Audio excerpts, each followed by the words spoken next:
Créé en 1949 sur le site de Villeurbanne, l'Institut de formation en masso-kinésithérapie pour déficients de la vue, IFM-KDV, a intégré les locaux de l'université Claude Bernard Lyon 1 sur le site de Rockefeller en août 2009.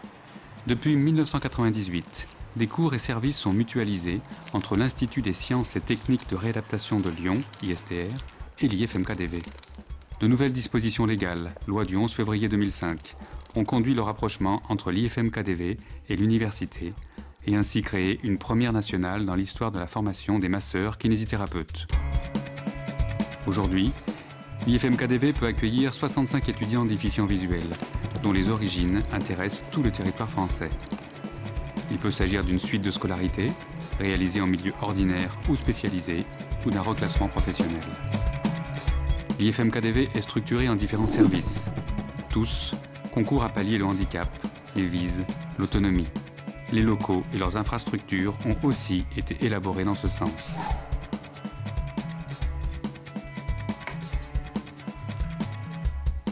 Les secrétariats organisent, planifient et diffusent des informations en tenant compte des spécificités de la déficience visuelle. Un médecin ophtalmo qui donne des consultations.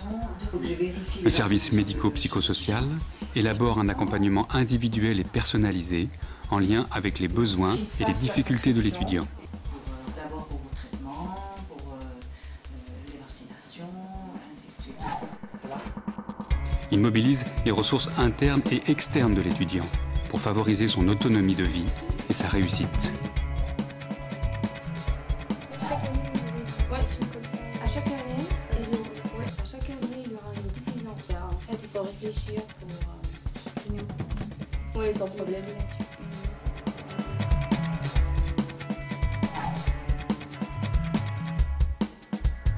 Le service d'accès à l'information, médiathèque et transcription, assure la disponibilité des ressources pédagogiques et administratives par des moyens numériques, physiques et humains en fonction des handicaps.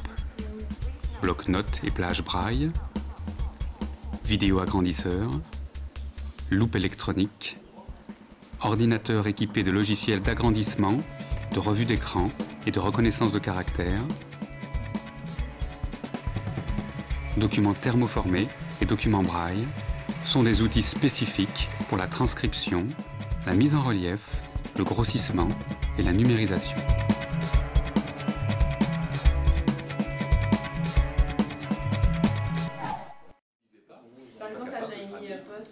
Dans le cadre de la préparation des étudiants déficients visuels à la profession de masseur kinésithérapeute, une pédagogie adaptée est mise en place.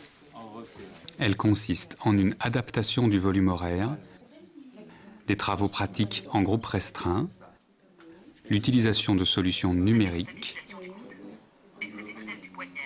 un modèle pédagogique participatif, un discours descriptif et détaillé favorisant l'accès à une représentation mentale. Aussi, le recours à des ateliers privilégiant le toucher, l'utilisation de maquettes en relief, la mise en scène, sont des dispositifs permettant d'appréhender l'espace, la forme, la posture, le mouvement, la direction. Cette approche, imposée par le handicap, peut se révéler être un atout en termes d'enrichissement de l'image du corps. Au-delà de la compensation du handicap, elle pourrait se révéler bénéfique pour des professionnels non déficients visuels appelés à agir sur le corps. Étude du bassin. Nous pensons que le métier de masseur kinésithérapeute appelle, entre autres, des qualités de contact, de toucher et de ressenti, ainsi qu'une bonne représentation de l'espace. L'espace environnant dans lequel nous évoluons et l'espace corps avec lequel nous sentons et agissons.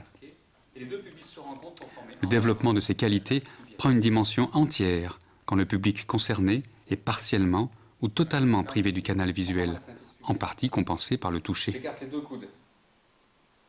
Les coudes, l'articulation du coude sont mes ischions.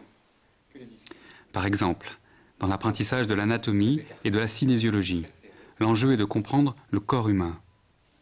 Pour ce faire, on peut s'appuyer sur l'éprouvé, une expérience personnelle des structures et de mouvements.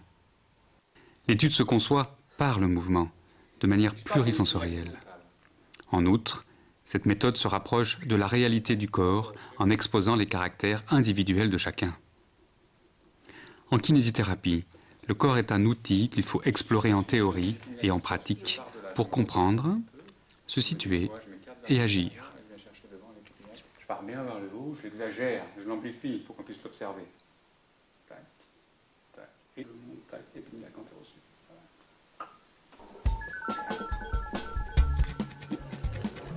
Les bénéfices du rapprochement entre l'IFM-KDV et l'université sont multiples et réciproques. À titre d'exemple, nous souhaitons souligner ici que ce rapprochement permet aux étudiants déficients de la vue de côtoyer le milieu ordinaire et de bénéficier des outils universitaires. Aussi, il ouvre l'université à un public différent, à des pratiques pédagogiques non conventionnelles qui pourraient enrichir les usages universitaires.